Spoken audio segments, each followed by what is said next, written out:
ANM ನ್ಯೂಸ್ಗೆ ಸ್ವಾಗತ. ಚಿಂತಾಮಣಿಯ ಪ್ರಕೃತಿಯ ಮಡಿಲಲ್ಲಿ ಜಾಗತಿಕ ದೃಷ್ಟಿಕೋನದಿಂದ ಮಕ್ಕಳಿಗಾಗಿ ಗುಣಮಟ್ಟದ ಶಿಕ್ಷಣ, ಆತ್ಮವಿಶ್ವಾಸ ಮತ್ತು ಮೌಲ್ಯಗಳನ್ನು ಹೊಂದಿಸಲು ಸ್ಥಾಪನೆಗೊಂಡಿರುವ ಅತ್ಯಾಧುನಿಕ ವಿನ್ಯಾಸಮಯ ಶಾಲೆ ಶಾಕ್ಯ ಗ್ಲೋಬಲ್ ಅಕಾಡೆಮಿ. ಅಂತಾರಾಷ್ಟ್ರೀಯ ಮಟ್ಟದ ಪಠ್ಯಕ್ರಮ, ಸ್ಮಾರ್ಟ್ ಕ್ಲಾಸ್ ರೂಮ್ಗಳು, ಅನುಭವ ಸಂಪನ್ನ ಶಿಕ್ಷಕರು ಮತ್ತು ಆಧುನಿಕ ಕಲಿಕಾ ವಿಧಾನಗಳು. ಪ್ರತಿಯೊಂದು ಮಗು ವಿಭಿನ್ನ. ಆ ವಿಭಿನ್ನತೆಯನ್ನು ಗೌರವಿಸದೆ ನಮ್ಮ ಶಾಲೆಯ ನಿಜವಾದ ಅರ್ಥಪೂರ್ಣ ಶಿಕ್ಷಣ, ವಿದ್ಯಾರ್ಥಿಗಳ ಚಿಂತನೆ, ಸಂಶೋಧನೆ ಮತ್ತು ಸಂವಹನ ಕೌಶಲ್ಯಗಳಿಗೆ ಪ್ರೋತ್ಸಾಹ, ನವೀನ ತಂತ್ರಜ್ಞಾನದ ಅರಿವು ಮೂಡಿಸಲು ರೋಬೋಟಿಕ್ಸ್ ಮತ್ತು ಇನೋವೇಷನ್ ಝೋನ್, ಶಿಕ್ಷಣ ಜೊತೆಗೆ ಕ್ರೀಡೆ, ಕಲೆ, ಸೃಜನಶೀಲತೆ ಮತ್ತು ನಾಯಕತ್ವದ ಸಮಗ್ರ ಬೆಳವಣಿಗೆಗೆ ಆದ್ಯತೆ. 2026-27 ಶೈಕ್ಷಣಿಕ ವರ್ಷದ ದಾಖಲಾತಿ ಸಹ ಆರಂಭವಾಗಿದೆ. ಮಾಂಟೆಸರಿಯಿಂದ 9ನೇ ತರಗತಿವರೆಗೆ ಪ್ರವೇಶ ಲಭ್ಯ. ಪ್ರಿಯ ಪೋಷಕರೇ, ಈ ಅದ್ಭುತ ಅವಕಾಶವನ್ನು ಸದ್ಬಳಕೆ ಮಾಡಿಕೊಂಡು ನಿಮ್ಮ ಮಕ್ಕಳ ಉಜ್ವಲ ಭವಿಷ್ಯಕ್ಕೆ ಭದ್ರವಾದ ಅಡಿಪಾಯ ಹಾಕಿ. ಇನ್ನು ಸಂಪರ್ಕಿಸಿ ಶಾಕ್ಯ ಗ್ಲೋಬಲ್ ಅಕಾಡೆಮಿ, ಕಾಡು ಮಲ್ಲೇಶ್ವರ ಬೆಟ್ಟದ ರಸ್ತೆ, ಗಂಗಾನಗರ ಹತ್ತಿರ, ಚಿಂತಾಮಣಿ. ಮೊಬೈಲ್ ಸಂಖ್ಯೆ 9740409116 ಮತ್ತು 7795845995. ಶಿಡ್ಲಘಟ್ಟ ಪೌರಾಯುಕ್ತರಿಗೆ ಪ್ರಾಣ ಬೆದರಿಕೆ ಹಾಕಿದ ಕಾಂಗ್ರೆಸ್ ಮುಖಂಡನ ಬಂಧನಕ್ಕೆ ಒತ್ತಾಯಿಸಿ ಚಿಂತಾಮಣಿ ಪೌರ ಕಾರ್ಮಿಕರಿಂದ ಪ್ರತಿಭಟನೆ. ಶಿಡ್ಲಘಟ್ಟ ನಗರಸಭೆಯ ಪೌರಾಯುಕ್ತರಿಗೆ ಕಾಂಗ್ರೆಸ್ ಮುಖಂಡರೊಬ್ಬರು ಅವ್ಯಾಚ್ಯ ಶಬ್ದಗಳಿಂದ ನಿಂದಿಸಿದಲ್ಲದೆ ಪ್ರಾಣ ಬೆದರಿಕೆ ಹಾಕಿರುವ ಆಡಿಯೋ ಸಾಮಾಜಿಕ ಜಾಲತಾಣದಲ್ಲಿ ವೈರಲ್ ಆಗುತ್ತಿದ್ದಂತೆ ರಾಜೀವ್ ಗೌಡರ ವಿರುದ್ಧ ಚಿಂತಾಮಣಿ ಪೌರ ಕಾರ್ಮಿಕರು ಬೀದಿಗಿಳಿದು ಮೌನ ಪ್ರತಿಭಟನೆ ನಡೆಸಿ ತಹಶೀಲ್ದಾರ್ಗೆ ಮನವಿ ಸಲ್ಲಿಸಿದರು. ಚಿಂತಾಮಣಿ ನಗರಸಭೆಯಲ್ಲಿ ಜಮಾವಣೆಗೊಂಡ ನಗರಸಭೆಯ ಪೌರದ ಜಿಎನ್ ಚಲಪತಿ ನೇತೃತ್ವದಲ್ಲಿ ಅಧಿಕಾರಿಗಳು, ಸಿಬ್ಬಂದಿ ಮತ್ತು ಪೌರ ಕಾರ್ಮಿಕರು ಮೌನ ಮೆರವಣಿಗೆಯೊಂದಿಗೆ ತಹಶೀಲ್ದಾರ್ ಕಚೇರಿಗೆ ಮೆರವಣಿಗೆಯಲ್ಲಿ ತೆರಳಿ ತಹಶೀಲ್ದಾರ್ ಸುದರ್ಶನ್ ಯಾದವ್ ಅವರಿಗೆ ಮನವಿ ಪತ್ರ ಸಲ್ಲಿಸಿದರು. ಈ ಸಂದರ್ಭದಲ್ಲಿ ಮಾತನಾಡಿದ ನಗರಸಭೆಯ ಪೌರಾಯುಕ್ತ ಜಿಎನ್ ಚಲಪತಿ, ಶಿಡ್ಲಘಟ್ಟದ ನೆಹರು ಮೈದಾನದಲ್ಲಿ ಕಲ್ಟ್ ಸಿನಿಮಾದ ಪ್ರಚಾರ ಸಭೆ ಹಮ್ಮಿಕೊಂಡಿದ್ದು, ಕೋಟೆ ವೃತ್ತದಲ್ಲಿ ರಸ್ತೆಗೆ ಅಡ್ಡವಾಗಿ ಸಿನಿಮಾ ಪ್ರಚಾರದ ಫ್ಲೆಕ್ಸ್ಗಳನ್ನು ಅಳವಡಿಸಿದ್ದರು ಎನ್ನಲಾಗಿದೆ. ಈ ರಸ್ತೆಯಲ್ಲಿ ಸಾಗುವಾಗ ವಾಹನಕ್ಕೆ ಫ್ಲೆಕ್ಸ್ ಅಡ್ಡಿಯಾಗಿದೆ. ಸಾರ್ವಜನಿಕರಿಂದ ದೂರು ಬಂದ ಹಿನ್ನೆಲೆಯಲ್ಲಿ ಫ್ಲೆಕ್ಸನ್ನು ನಗರಸಭೆಯ ಸಿಬ್ಬಂದಿ ಕಚೇರಿಗೆ ತಂದಿಟ್ಟಿದ್ದರು. ಈ ಬಗ್ಗೆ ನಗರಸಭೆಯ ಮಾಜಿ ಅಧ್ಯಕ್ಷ ಹಾಗೂ ರಾಜೀವ್ ಗೌಡ ಬೆಂಬಲಿಗ ಅಫ್ಸರ್ಗೆ ಪೌರಾಯುಕ್ತರು ಮಾಹಿತಿ ಸಹ ನೀಡಿದ್ದರು. ಆದರೆ ಶಿಡ್ಲಘಟ್ಟ ನಗರಸಭೆ ಪೌರಾಯುಕ್ತ ಅಮೃತಾ ಗೌಡರವರಿಗೆ ಕೆಪಿಸಿಸಿ ರಾಜ್ಯ ಸಂಯೋಜಕ ಹಾಗೂ ಶಿಡ್ಲಘಟ್ಟ ವಿಧಾನಸಭಾ ಕ್ಷೇತ್ರದ ಪರಾಜಿತ ಕಾಂಗ್ರೆಸ್ ಅಭ್ಯರ್ಥಿ ರಾಜೀವ್ ಗೌಡರು ಬ್ಯಾನರ್ ತೆರವು ಮಾಡಿದ ವಿಚಾರಕ್ಕೆ ಪೌರಾಯುಕ್ತರ ಮೊಬೈಲ್ಗೆ ಕರೆ ಮಾಡಿ ಚಪ್ಪಲಿಯಲ್ಲಿ ಹೊಡೆಸುವುದಾಗಿ ಹಾಗೂ ಕಚೇರಿಗೆ ಬೆಂಕಿ ಹಾಕಿಸುವುದಾಗಿ ಬೆದರಿಕೆ ಹಾಕಿದ್ದಲ್ಲದೆ ಸ್ಥಳೀಯ ಶಾಸಕರಾದ BN ರವಿಕುಮಾರ್ ಅವರಿಗೂ ಅವಾಚ್ಯ ಅಶ್ಲೀಲ ಪದಗಳಿಂದ ನಿಂದನೆ ಮಾಡಿದ್ದು, ಪರೋಕ್ಷವಾಗಿ ಜಿಲ್ಲಾ ಉಸ್ತುವಾರಿ ಸಚಿವ ಡಾಕ್ಟರ್ MC ಸುಧಾಕರ್ ಅವರನ್ನು ಸಹ ನಿಂದಿಸಿದ್ದಾರೆ.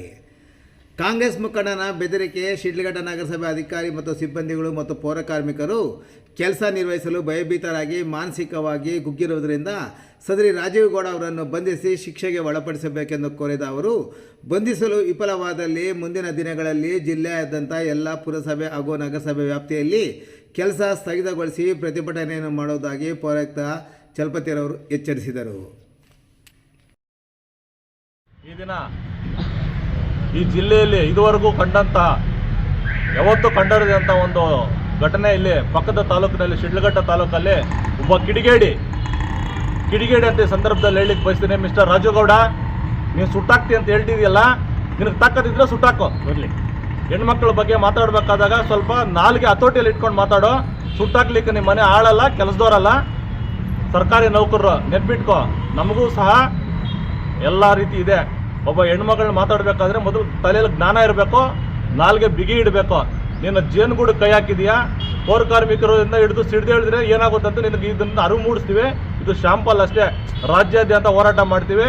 ಈ ಕೂಡಲೇ ನೀವು ಬಂದು ಕ್ಷಮೆ ಹೆಚ್ಚಬೇಕು ಬಹಿರಂಗವಾಗಿ. ಅದೇ ರೀತಿ ನಾನು ಇವತ್ತು ಮಾನ್ಯ ಜಿಲ್ಲಾಧಿಕಾರಿಗಳಿಗೆ, ಸರ್ಕಾರಕ್ಕೆ ಒತ್ತಾಯ ಮಾಡ್ತೇನೆ, ಆ ಕಿಡಿಗೇಡಿ ರಾಜು ಗೌಡನ್ನ ಬಂಧಿಸಬೇಕು. ಪ್ರಾಣ ಬೆದರಿಕೆ ಹಾಕಿರೋಂಥ ಅಮೃತ ಗೌಡ ಅವರಿಗೆ ಪ್ರೊಟೆಕ್ಷನ್ ಕೊಡಬೇಕು. ಕೂಡಲೇ ಸರ್ಕಾರ ಅವ್ರ ಬೆನ್ನಿಗೆ ನಿಂತ್ಕೋಬೇಕು ಅಂತ ನಾನು ಈ ಸಂದರ್ಭದಲ್ಲಿ ಮನವಿ ಮಾಡ್ತಾ, ಜಿಲ್ಲಾ ಉಸ್ತುವಾರಿ ಸಚಿವರಲ್ಲೂ ಸಹ ನಾನು ಗೌರವವಾಗಿ ಮನವಿ ಮಾಡ್ತೇನೆ. ನೋಡಿ ಸರ್, ಈ ರೀತಿ ಅವಾಚ್ಯ ಶಬ್ದಗಳಿಂದ ನಿಂದನೆ ಮಾಡೋದು ಸರಿಯಿಲ್ಲ. ದಯವಿಟ್ಟು ಅವರನ್ನು ಸರ್ಕಾರ, ನಮ್ಮ ಅಧಿಕಾರಿಗಳ ಒಂದು ಸಪೋರ್ಟ್ಗೆ ಬರಬೇಕು. ಅದೇ ರೀತಿಯಾಗಿ ಒಬ್ಬ ದಲಿತ ಹೆಲ್ತ್ ಇನ್ಸ್ಪೆಕ್ಟರ್ನ ಅವಾಚ್ಯ ಶಬ್ದಗಳಿಂದ ನಿಂದನೆ ಮಾಡಿ ಸೂಳೆ ಮಗ ಅಂತೆಲ್ಲ ಮಾತಾಡಿರುವಂಥ ರಾಜು ಗೌಡನ್ನ ಕೂಡಲೇ ಅವ್ರ ಮೇಲೆ ಕ್ರಮ ತಗೋಬೇಕು, FIR ಮಾಡಿಸ್ಬೇಕು, ಗಡಿ ಪಾರು ಮಾಡಬೇಕಂತ ಈ ಸಂದರ್ಭದಲ್ಲಿ ಆಗ್ರಹಿಸುತ್ತೇವೆ. ಇದನ್ನು ಮಾಡಲೇವಾದಲ್ಲಿ ಮುಂದಿನ ದಿನಗಳಲ್ಲಿ ಜಿಲ್ಲೆಯಾದ್ಯಂತ, ರಾಜ್ಯಾದ್ಯಂತ ಎಲ್ಲ ಮೂಲಭೂತ ಸೌಕರ್ಯಗಳನ್ನು ಕೊಡೋದನ್ನು ನಿಲ್ಲಿಸ್ತೀವಿ, ಸ್ಥಗಿತಗೊಳಿಸ್ತೀವಿ, ರಾಜ್ಯಾದ್ಯಂತ ಹೋರಾಟ ಮಾಡ್ತೀವಿ ಅಂತ ಈ ಮೂಲಕ ನಾನು ಅವರಿಗೆ ನೇರವಾಗಿ ಎಚ್ಚರಿಕೆ ಕೊಡ್ತೀನಿ. ಮಿಸ್ಟರ್ ರಾಜು ಗೌಡ, ನಿನಗೆ ತಾಕತ್ತಿದ್ರೆ ಸುಟ್ಟಾಕೋ ಹೆಣ್ಮಗಳನ್ನ ನಾವು ನೋಡ್ತೇವೆ, ಉದ್ಯೋಗ ಬಿಡೋಕ್ಕೂ ಸರಿ ಇದ್ದೀವಿ, ನೀನ್ ಏನಂತ ನಾವು ನೋಡ್ತೀವಿ, ಏನ್ ಸುಡ್ತೀಯ ಸುಟ್ಟು ನೋಡು, ಆಮೇಲೆ ಗೊತ್ತಾಗುತ್ತೆ ನಿನಗೆ. ರಾಜೀವ್ ಗೌಡಗೆ ತಹಸೀಲ್ದಾರ್ ಮುಖಾಂತರ ಜಿಲ್ಲಾಧಿಕಾರಿಗಳ ಮುಖಾಂತರ ಸರ್ಕಾರಕ್ಕೆ ನಾವು ಕಳಿಸ್ಕೊಡ್ತಾ ಇದೀವಿ.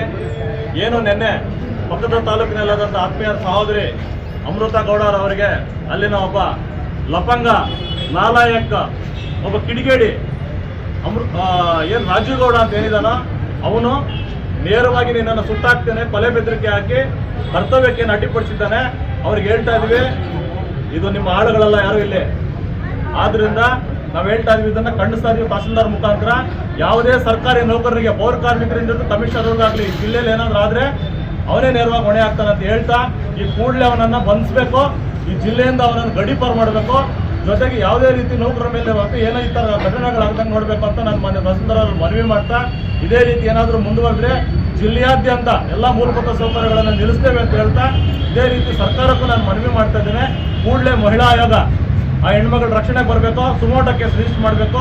ಒಬ್ಬ ದಲಿತ ಹೆಲ್ತ್ ಇನ್ಸ್ಪೆಕ್ಟರ್ ನವಾಜ್ ಶಬ್ದ ನಿಂದನೆ ಮಾಡಿರೋದಕ್ಕೆ ಅವ್ರ ಮೇಲೂ ಸಹ ಒಂದು ಅಟ್ರಾಸಿಟಿ ಕೇಸ್ ರಿಜಿಸ್ಟರ್ ಮಾಡಬೇಕಂತ ನಾನು ಮನವಿ ಮಾಡ್ತಾ ಮೊನ್ನೆ ತಹಸೀಲ್ದಾರ್ ಅವರಿಗೆ ಮುಖಾಂತರ ಕಳಿಸ್ಕೊಡ್ತೇನೆ.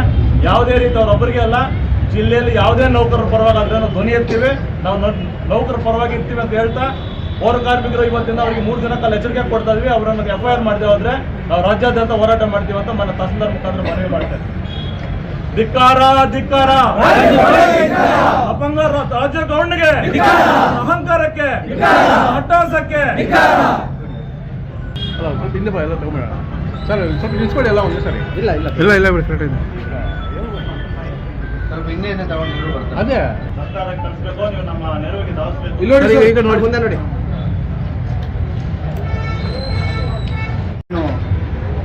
ಪಕ್ಕದ ತಾಲೂಕಿನ ಶಿಡ್ಲಘಟ್ಟ ತಾಲೂಕಿನ ಶಿಡ್ಲಘಟ್ಟ ನಗರಸಭೆಯ ಪೌರಾಯುಕ್ತರಿಗೆ ಏನು ಅವಾಚ್ಯ ಶಬ್ದಗಳಿಂದ ಬೈದಿದ್ದಾರೆ, ಅದೇ ರೀತಿ ಕೊಲೆ ಬೆದರಿಕೆ ಹಾಕಿದ್ದಾರೆ ಅಂತ ಈ ದಿನ ಚಿಂತಾಮಣಿ ತಾಲೂಕಿನ ಚಿಂತಾಮಣಿ ನಗರಸಭೆಯ ಎಲ್ಲ ನೌಕರರು ಪೌರಾಯುಕ್ತರಿಂದ ಹಿಡಿದು ಪೌರ ಕಾರ್ಮಿಕರವರೆಗೆ ಎಲ್ಲರೂ ಕೂಡ ಒಂದಾಗಿದ್ದು ಒಂದು ಏನು ಅಗೌರವವನ್ನು ಸೂಚಿಸಿದ್ದಾರೆ. ಅವರ ವಿರುದ್ಧವಾಗಿ ಕಠಿಣ ಕ್ರಮ ಕೈಗೊಳ್ಳಬೇಕು, ಇದನ್ನು ನಾವು ಖಂಡಿಸ್ತಾ ಇದ್ದೀವಿ.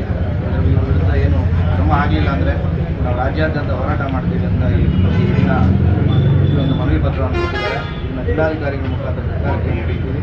ಅದೇ ರೀತಿ ಈ ಒಂದು ಸಂದರ್ಭದಲ್ಲಿ ನಾನು ಹೇಳೋಕ್ಕೆ ಇಷ್ಟಪಡುವಂಥ ವಿಚಾರ ಇದೆ, ಎಲ್ಲ ಸರ್ಕಾರಿ ನೌಕರರು ನಾವು ಕೂಡ ಮೊದಲನೇದಾಗಿ ನಿಮ್ಮ ಥರನೇ ಸಮಾಜದಲ್ಲಿ ಸಾರ್ವಜನಿಕರೇ ನಾವು ಮೊದಲನೇದಾಗಿ, ನಂತರ ನಾವು ಸರ್ಕಾರಿ ನೌಕರರಾಗಿರ್ತೀವಿ.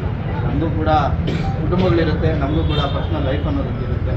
ನೀವು ಮಾತಾಡೋವಂಥದ್ದು ಮೀಡಿಯಾ ಮುಂದೆ ಎಲ್ಲರಿಗೂ ತುಂಬ ಏನೋ ಎಂಟರ್ಟೈನಿಂಗ್ ಆಗಿರ್ಬೋದೇ ಹೊರತು, ಅದರಿಂದ ಅದ್ರ ಹಿಂದ್ಗಡೆ ಇರುವಂಥ ಯಾವ ನೌಕರರನ್ನ ನೀವು ಬೈತೀರಾ ಅಥವಾ ಯಾವ ನೌಕರರ ಬಗ್ಗೆ ನೀವು ಹಗುರವಾಗಿ ಮಾತಾಡ್ತೀರಾ, ಅವ್ರ ಹಿಂದ್ಗಡೆನೂ ಒಂದು ಸಮಾಜ ಇರುತ್ತೆ, ಅವ್ರ ಹಿಂದ್ಗಡೆನೂ ಒಂದು ಕುಟುಂಬ ಇರುತ್ತೆ, ಅವ್ರದ್ದು ಕೂಡ ನೋವು ನಗರುಗಳಿರ್ತವೆ. ಇವನ್ನೆಲ್ಲ ನಾವು ಮನಗಂಡು ಸಮಾಜದಲ್ಲಿ ಯಾರ ವಿರುದ್ಧ ಆದರೂ ಆಗಿರಲಿ, ಚಿಕ್ಕವರಾಗಿರಲಿ ದೊಡ್ಡವರಾಗಿರಲಿ, ಯಾರು ಸರ್ಕಾರಿ ನೌಕರರೇ ಅಂತಲೇ ಯಾರ ವಿರುದ್ಧ ಆದರೂ ನಾವು ಮಾತಾಡಬೇಕಾದ್ರೆ ಇದನ್ನೆಲ್ಲ ನಾವು ಮನಸ್ಸಲ್ಲಿ ಇಟ್ಕೊಂಡು ಆಚೆಯವ್ರಿಗೆ ಏನು ನಾವು ಮಾತಾಡ್ತಾ ಇದ್ದರಿಂದ ಅದರಿಂದ ಅವ್ರ ಕುಟುಂಬಕ್ಕೆ ಏನು ತೊಂದರೆ ಆಗುತ್ತೆ ಅಥವಾ ಕುಟುಂಬಕ್ಕೆ ಏನು ನೋವಾಗುತ್ತೆ ಅನ್ನೋದನ್ನು ನಾವು ಸ್ವಲ್ಪ ಅರಿತುಕೊಂಡು ನಾವು ಮಾತಾಡೋದ್ರಿಂದ ನಾವು ಇಂಥ ಒಂದು ಅಚಾತುರ್ಯಗಳು ಈ ಥರ ಒಂದು ವಿಚಾರಗಳು ನಡೆದಿರ ಇರ್ತವೆ ಅನ್ನೋದು ನನ್ನ ಭಾವನೆ. ದಯವಿಟ್ಟು ನಾನು ಪತ್ರಿಕಾ ಮುಖಾಂತರ ಕೂಡ ನಮ್ಮ ಚಿಂತಾಮಣಿ ತಾಲೂಕಲ್ಲೂ ಕೂಡ ಎಲ್ರಿಗೂ ಇದೇ ನಾವು ಹೇಳೋಂಥದ್ದು, ನಾವು ಸರ್ಕಾರಿ ನೌಕರರಾಗಿ ಮುಂಚೆ ಸಮಾಜದಲ್ಲಿ ನಾವು ಕೂಡ ಒಂದು ಭಾಗ, ನಂತರನೇ ನಾವು ಸರ್ಕಾರಿ ನೌಕರರಾಗಿರುವಂಥದ್ದು. ಹಾಗಾಗಿ ಸಮಾಜಮುಖಿಯಾಗಿ ನಾವು ಕೆಲಸ ಮಾಡ್ತೀವಿ, ಸಮಾಜಮುಖಿಯಾಗಿ ನಾವು ಸಾರ್ವಜನಿಕ ಸೇವೆ ಸಲ್ಲಿಸೋದಕ್ಕೆ ನಾವು ಇರೋದು. ಪ್ರೀತಿ ಗೌರವದಿಂದ ನಾವು ಸೇವೆ ಸಲ್ಲಿಸ್ತೀವಿ. ಪ್ರೀತಿ ಗೌರವ